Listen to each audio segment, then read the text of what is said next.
Alors maintenant, on va s'intéresser aux différentes alternatives au mécénat et pour en parler, j'ai le plaisir d'accueillir Mathias Vichra qui est secrétaire général de Danone.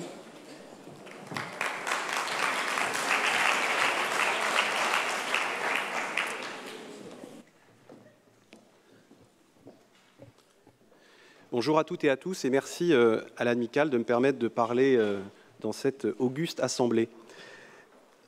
Comment substituer à nos regards un monde qui s'accorde à nos désirs de justice sociale, d'impact environnemental positif, de promotion des arts? Depuis toujours, le mécénat a été une réponse. Évidemment, mon propos n'est pas de critiquer le mécénat, ni de le vilipender sous une forme ou sous une autre, même s'il y a eu récemment, à l'occasion de l'incendie de Notre-Dame, toute une série de polémiques sur le mécénat. Mon propos est plutôt d'interroger le mécénat comme un des aspects de la palette des entreprises, mais pas le seul, non pas la fin du mécénat, mais pas le mécénat comme seule fin. En fait, le mécénat, quand il se fait simple rédemption, bonne conscience, après le processus de production capitaliste établi, il ne change pas l'ordre des choses. En revanche, le mécénat et l'action sociale de l'entreprise, quand elle se niche au cœur du processus de production, quand elle interroge l'organisation, l'action de l'entreprise, comme le fait l'ESS, comme le font les entreprises de l'ESS, alors il est facteur de progrès. Évidemment, le mécénat est indispensable. Vous connaissez les chiffres, plus de 82 000 entreprises l'année dernière ont recouru au mécénat pour des montants de 3,5 milliards d'euros, fois 3 en 6 ans, donc c'est bien, mais ce n'est pas suffisant quand on regarde les montants au regard des enjeux. En fait, ce que je voudrais faire en quelques minutes, c'est vous dire modestement, à l'échelle de Danone, comment on peut à la fois prendre le mécénat comme un acquis, mais essayer aussi de le dépasser. Depuis le discours de Marseille d'Antoine Riboud en 1972, le projet social est au même niveau de hiérarchie que le projet économique. Il n'y a pas une hiérarchie ou un ascendant de l'un sur l'autre. Ça crée évidemment des tensions, c'est évidemment difficile au jour le jour, mais c'est aussi source de progrès. Je voudrais vous dire quels sont les 3 leviers qu'a utilisé Danone dans le cadre de son action sociale, pour évidemment intégrer la notion de mécénat, mais aussi pour la dépasser. La première chose, c'est la notion de coalition et de collectif. À travers un fonds, par exemple, comme Danone Livelihood, l'entreprise a créé, avec 12 autres entreprises, y compris des concurrents comme Mars, des modes d'intervention et des investissements pour des projets à impact social et à réduction de carbone dans les milieux agricoles des pays du Sud. De la même manière, en matière de coalition, à l'occasion du G7, Danone, avec 33 autres entreprises, ont présenté, à l'occasion du dernier G7 de Biarritz, une coalition d'entreprises pour lutter contre les inégalités, avec un pledge opposable dans toute la chaîne de valeur et dans tous les pays dans lesquels ces entreprises opèrent, et avec 1,4 milliard d'actions pour lutter contre les inégalités. Ce qui est intéressant aussi, c'est que le principe de la coalition a été utilisé pour lutter contre la perte de biodiversité. À l'Assemblée générale de l'ONU, Danone et d'autres entreprises ont porté un message en matière environnementale pour lutter contre la perte de biodiversité végétale et dans l'assiette. Un chiffre intéressant pour nous, consommateurs. Il y a 6 000 espèces de plantes potentiellement consommables. 9 de ces plantes représentent 75% de notre consommation mondiale. Il y a un risque systémique et il y a un risque, évidemment, en matière de dégradation des sols et en matière de qualité environnementale. Donc, pourquoi ces coalitions? D'abord parce que l'échelle internationale est sans doute la bonne échelle pour lutter contre des problèmes transverses, globaux, systémiques. Ensuite, parce que c'est une saine émulation et ça permet d'échanger des bonnes pratiques. Par exemple, dans notre coalition Business for Inclusive Growth, qu'on a présentée à l'occasion du G7 pour lutter contre les inégalités, on a créé un incubateur et un accélérateur de projets qui permet à tous les acteurs, y compris à des fondations, la Fondation Gates est avec nous, de présenter leurs projets de manière ouverte, transparente, et d'autres acteurs viennent accélérer ces projets, les augmenter, en améliorer la méthodologie. Donc c'est un dispositif qui pour nous est intéressant, et donc première, non pas leçon, même si on se trouve au Collège de France, mais première retour d'expérience, pour dépasser le simple mécénat, la dimension collective et de coalition paraît indispensable.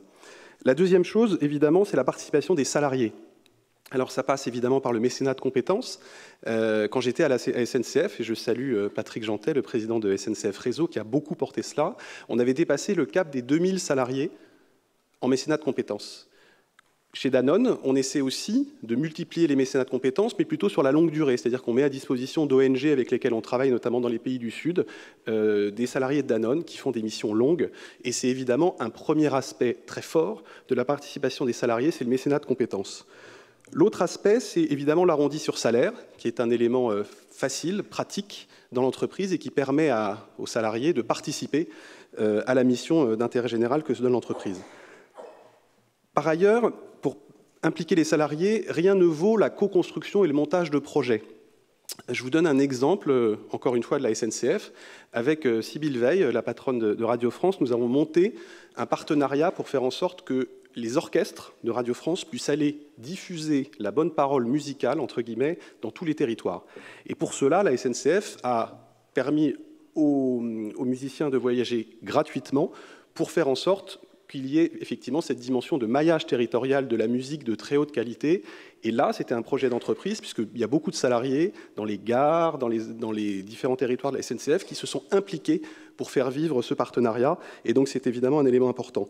Dernier exemple sur la participation des salariés, la CICAV, lancée par Danone Communities. Danone Communities, c'est un fonds qui a été créé, notamment pour permettre la nutrition et l'accès à l'eau dans des régions des pays du Sud.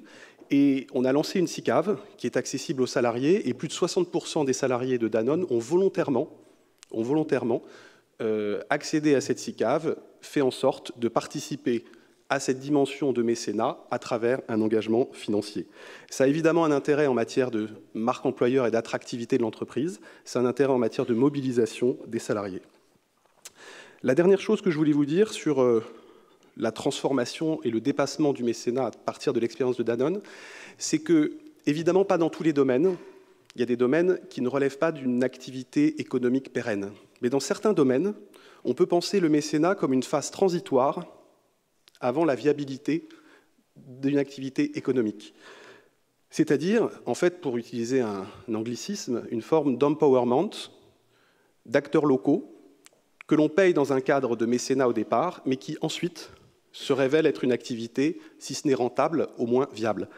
On a plusieurs exemples. On avait lancé en 2007, avec le professeur Younous au Bangladesh, une activité de vente de yaourts, évidemment sans aucun profit, dans une perspective de mécénat au départ, parce qu'il fallait lancer l'activité. Il s'est trouvé que l'activité est devenue viable après quelques mois, quelques années, et du coup, ça permet de produire plus de 100 000 yaourts par jour à un prix accessible pour la population, et ça a permis aussi d'avoir plus de 250 femmes micro-entrepreneurs qui ont permis de rentabiliser cette activité.